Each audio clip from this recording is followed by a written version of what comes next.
dori. Că așa, din vorbă în vorbă, trebuie să zică domnul Roșu, trebuie să zică domnul Savin, trebuie să zică domnul Bunichi că este postul liber, oamenii nu știu și nici nu vor veni niciodată.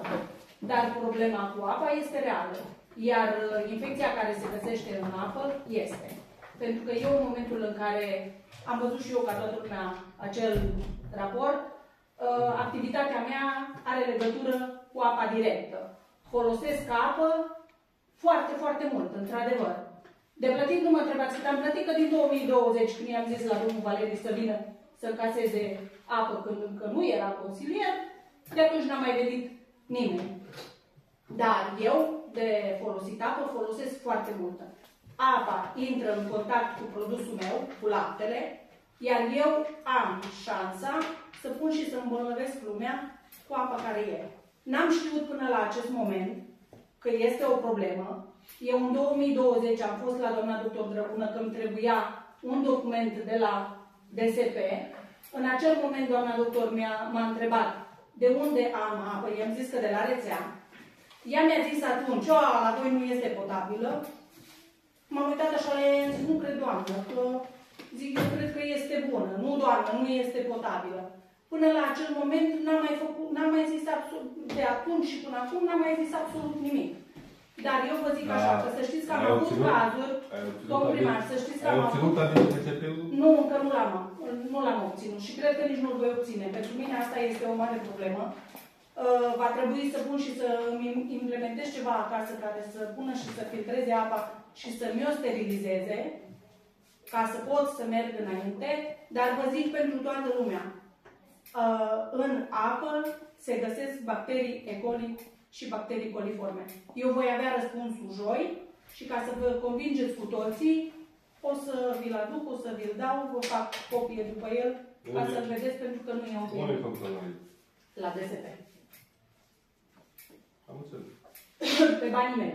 Am înțeles. Ok? Deci apa nu este ok.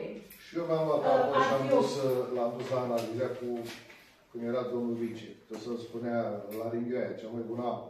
Am luat și mi-am luat apă. Nu știu cât este de ok apa. Am luat apă de la Ringheaia, am luat apă din rețea de la mine, da? Și atunci am mai dus la analiză și de la Banița. Drept să vă spun, la timpul ăla, cea mai bună apă a ieșit la Banița.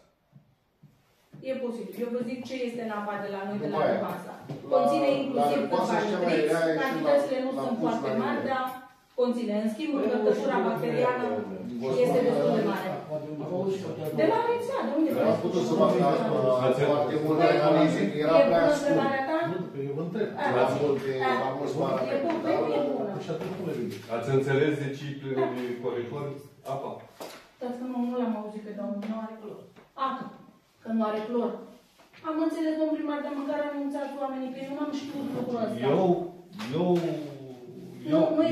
dacă știam, dacă dumneavoastră mi-ați fi zis... Eu sunt un laborator. Eu. Am înțeles ce ziceți dumneavoastră, dar dacă dumneavoastră aveți analizele astea și mi-ați fi spus, băi, Marcel, aveți, ai grijă, fă-ți un sistem de filtrat și de sterilizat oarecum apa, pentru că la noi sunt problemele astea, iar tu ești un... Ia legătura cu domnul consilier Savin și cu Marcel. Păi l-am sunat, vă dați seama că l-am sunat. În momentul în care am văzut, l-am sunat, l-am întrebat, el ce face? Eu am făcut ultraviolete, să sterilizez. Dar eu n-am știut, credeți-mă, până la momentul ăsta, eu n-am știut că am zis, băi, o fi nitriți. Nu fac rău la spălat, dar bacteriile fac rău. Înțelegeți și vă spun dacă e adevărat că scrisul cu paratul bate întotdeauna boala. Și ce să înțelegem, domnul primar? Oamenii care se duc să-și facă analize ei, cei din laboratoare, dacă văd că urina are o prezență de nu știu ce, nu mai caută și antibacterian, că sigur este ceva? Nu, haideți să vă spun eu ceva. Kitul de diagnostic e foarte scurt. Pentru cei și o practică. Mai vorbim și cu alți primari care au... Știu că e foarte scump, că același lucru se întâmplă și în laboratoare. Dacă mi-ați dat voie să termin o frază ca să înțelegeți ce vreau să spun, ar fi ok. Pentru dumneavoastră, în primul rând, că eu știu ce gândesc. Prima analiză care se face este fizicochimie. În momentul când nu ți-o găsit clor rezidual, există o practică la nivel de DSP Vrancea. Vorbiți cu primarul la Ciorăști, să vedeți de câte și el nu mai s-a rupt totalmente de DSP în Vrancea, nu îi recunoaște sub nicio formă. Pentru că a devenit o practică. Faci fizico-chimicul, nu ți-o găsi clor rezidual, fără să mai faci analiza microbiologică. Da? Îți emite buletinul de analiză. Și credeți-mă că știu ce vorbesc. Domnul primar, mi-e greu să vă zic aici unde am făcut prima analiză. Poftim? Mi-e greu să vă zic aici unde am făcut prima analiză și am aflat și acum o fac pe cea de-a doua. Nu știu unde ați făcut, dar ați spus că la DSP, de asta am întrebat unde. Deci o primă analiză am făcut-o într-o altă parte. Și? Și a ieșit plină. Iar acum mă voi duce către DSP pentru că îmi trebuie ștampilă și tot ce trebuie. Da. Iar dacă e, eu cred că putem pune mână de la mână toți, facem un buletin de analiză într-o altă parte, la un alt laborator care nu are nicio treabă a fi o instituție publică, care să zică, bă, nu putem să zicem că este acolo, că îl punem pe ăla într-o ipostază proastă, alegem un laborator privat, care nu are nicio treabă cu nimeni, facem o analiză, vă dau și eu bani, cred că punem toți, și facem o analiză la apă, să vedem cum e. Să ne convingem. Ca să vin în susținerea ce spun eu, dacă citiți raportul DSP-ului, și o să vedeți acolo unde sunt sisteme, unde sunt sisteme gestionate de whatever, să vedeți că e exact aceeași problemă peste tot. Da, nu știu dacă e peste tot, că din ce am văzut acolo sunt câteva localități prinse. Dar v-am zis, ar fi ok să ne anunțăm. Or fi, Ioane, nu zic că nu or fi și mai grav, or fi, eu vorbesc de whatever-urile care gestionează sistemele proprii, da, nu celălalți. Nu ceilalți, da. Nu ar fi bune dracu la aparate.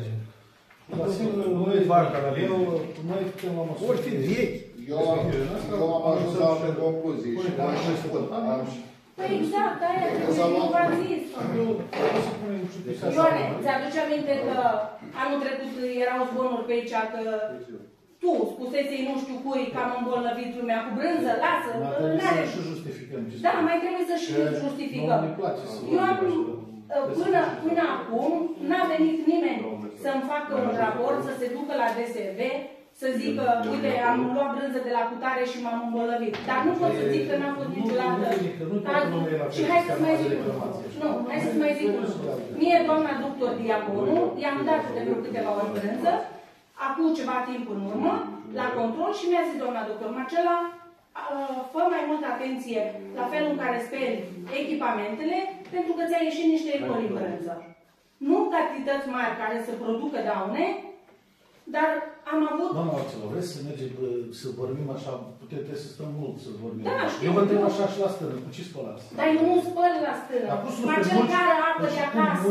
Ioane, Marcel care apă cu marmitele de acasă. În ce recipiente cărați? În alea de inox pe care le-am acasă. Și acolo trebuie luate probe. Știți că și acolo trebuie când ajungi la stână. Ioane, tu știi că eu am dezinfectanți cu care spăl, Dar nu trebuie să spuneți curăț trebuie și luați după probe. plătesc. De fiecare dată, ieri am venit la ședințe la DSP. Dacă facem ce și tu ai impresia că la mine doamna, așa spune DSP-ul, nu înțelegeți ce vreau să spun. Zic. DSP-ul spune așa, din recipientele care cad, înainte de toate astea trebuie să iei probe, să duci probe la DSP. Asta spune. Noi tu știi câte probe trebuie să duci, lunar trebuie să ducem o probă. Minim. La apă?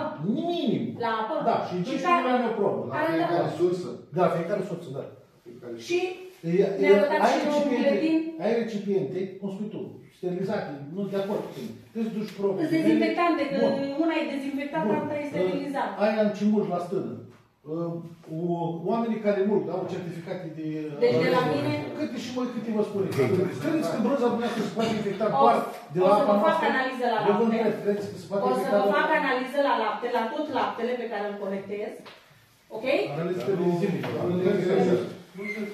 Dar să nu să faci până cu domnul primar, dumneavoastră cred că înțelegeți cel mai bine decât toți cei de aici ce se întâmplă în momentul în care materia ajunge în contact cu laptele. Iar datoria mea este să informă.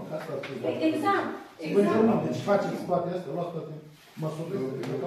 Tu mă înveți pe mine cum anume trebuie să fac laptele? Analiză la apă. Când vă duceți cu canistra la stână trebuie să iei. Dar tu câte analize ai luat la apă, Ioane? Măi, eu ți-am spus ce spune la ședință. Păi dar spune la ședință, dar fă-o tu la apă înainte. Dar nu fac eu cu tu. Păi dar și atunci eu fac Analiza la apă se face din încasările care lumea nu plătește, ce se plătește. Tu ar trebui să faci analize la apă, că e cu alea cu 12 ulițe. Stai de acolo. cum te duci din coadă de la Natalița? De ce nu iei măsuri? Că ești vice, Ioane. Toate scurgile sunt în drum. Uite, și la Rângea se întâmplă la fel. De ce nu iei analizi? De ce nu iei măsuri? Dar când plouă, chiar te rog frumos, când plouă, du-te la Verdea, începând de la Pod, de la Rățoi, de Coalea, și până la Șușu, toate canalele cele dă fosele pe drum. Da. Și se duce în Bărău Verzi. Se întâmplă. Și la tine e noroc că îl dai în grădină, dar să știi. Și dau în grădină eu. De la tine. E vino să vezi ce am eu. Eu spun sincer că nu ești absolvit, nu știu de dar chiar dacă îl dai în grădină. Nu, dar vino să vezi ce am eu. Dar nu da mizeria care te duci de la baie și o dai pe drum. Domnule, de la Chiuverdă, îi susțin. Și cazanul, eu i-am zis dumneavoastră de cazan. Ce măsuri ați luat cu cazanul? Că dă apa de acolo în mizeria o dă în prândul verză? Ați luat măsuri? Eu l-am dus pe Blaga acolo. Țiganul coleacă să-l bată pe Blaga. Ce ai bă, dar pe și el nu-i vezi? Uite-l cu domn Blaga. Când v-a sunat pe dumneavoastră, domn primar. Dar v-a sunat pe dumneavoastră. Te-am sunat eu pe tine, Ioane, și nu i-ai răspuns. A făcut șanț, a băgat ușa, era la terminal și am zis, bă, tu ce faci aici? Coleacă ține acolo pata în capul Blaga. Numai pe mine mă vezi, bă, cine mă mai spune tu ca să știu și eu la cine te referi? Și curge apa din aia, curge de aceasta. Și tot Părău Verzi, începând de la Platonul și de la lui Lilie, are Părău Verzi, și urâtul, și caprele, toate îți duce apa în canal. Și pe șanțul ne spune domnul Geavoc. Da, și Nicu să iei măsuri. Eu practic, asta cred că o avem prins în regulamentul respectiv. Este, da. Țin minte de acum 4 ani sau 5 Da, luăm, dar n-are, adică n-are. Are legătură și nu are. Practic ai cam peste tot. Exact. Eu știu că la un moment dat a spus, domnule, management situații de urgență. Acum trezești cod galben, bine fax, bine pe telefon, știi, și nu se întâmplă efectiv nimic. Da. Dar este măsura lor de siguranță cât a anunțat. Da? Eu mă gândesc și pe partea asta, că eu am mai fost și la întâlniri pe la DSP, pe tot felul ăsta. Răspunde de sănătatea întregului județ. Ce vrea să spună? Eu mi-am luat în măsura să vă anunț că nu e conformă, știi? Și s-a spălat pe mine de răspundere. Restul va aparține. O fi și adevăr, nu zic nu, o fi și prea mult. Cum era cu țiganul atunci când i-a zis lui Blaga, și du-te la Ion al Dragonier. Da, bă, Ion al Dragonier are în beci o pompă care scoate apa omului. Vine apă, izvor în Beja, Ion al Dragonier. Și dă apa afară cu alea, are o țapă și e apă curată. Dar la el vine apă cu spumă, de la mașina de spălat. Păi tot detergentă, se ia unul duci în pârâu, în apă. Cum dracu să iei apa curată? Asta trebuie luate măsuri urgente. Și iau pe canal. Ioane, fără mișto, când plouă odată, du-te la Verdea, sara. După ora 9, când plouă, și de Coalea de la Rățoi și până la Șușu, îți vă 4-5 fosi care cu pompele le varsă pe drum. Mizerii, calci pe mizerii. Chișălău, toate. Și se duce pe brâu, toate. Și mai avem o problemă. Acolo în spate, unde ai făcut tu căsuța aia, au venit și au tăiat lemne. Au curățat lemnele, le-au încărcat. Acolo, dacă vine părăul rusă mare, și aici în fundul podul la... Crengile acolo. Dacă vine apă mare, șoseaua e inundată și... Ciprian Gegea. A tăiet-o rasul, nu mă interesa ce a făcut, dar a lăsat aici mizerii de... Deci a lăsat, plus că acolo mai erau care cărau înainte. Coceni de porumb, eu tot am mai atenționat să mai văzut pe unul batea, dar nu ok. Nu-i teren, Ioane, e drum, e drum. E drum. Părău rusă. Părău rusă. Dar eu drumul ăsta. Nu e chestia să fie părău rusă. Băi, brău care mă duc, Ioane, drumul care merge la mine la stânga, la schip. Și în drum? Păi e în marginea drumului. Și marginea drumul la Clipoian. Nu ia nimeni, nu, e gardul lui Se Ifteni. întreunează... E o intersecție. Eu leacă de colț acolo, că faci dreapta, te duci la mane. Dar prin stânga vine drumul, nu? Cine e ăsta? Ciprian Gegea. De la... Nu-i? Nu, e de la Mera. De pe Mera. Eu mai am negricios în alt... Slăb. Deci acolo e Slăbuț. ce a lăsat. Adică în față la... Două rabe de... Problema că a lăsat niște... De la cine e exploatat? Da, a tăiat o raz, deasupra, mi se pare că e de la bombe. Bombi. De la bombe a tăiat. E raz deasupra de la gelul Dârlău și până în Țigan, că e tăiat așa, ras tot. Dar e posibil să fi avut o înțelegere cu nevastă lui. Cu Iftenie, i-a lăsat lemne și Iftenie a curățit acolo cu două zâne și... Acolo nu, n-a făcut nimic. Deci dacă vine apa mare, se împunge. Nu-i pentru mine, că eu trec, Doamne ferește, dar se duce în șosea. Știți că am mai înfundat odată șoseaua cu alea cu mintele la pochi. Știți ce a fost odată când au venit ploile alea mari? Doamne, nici nu vă imaginați. Efectiv s-a copiilor s-a iar aici, unde e țeava aia pe sub șosea, era îmbrândată și apa era pe deasupra. Da.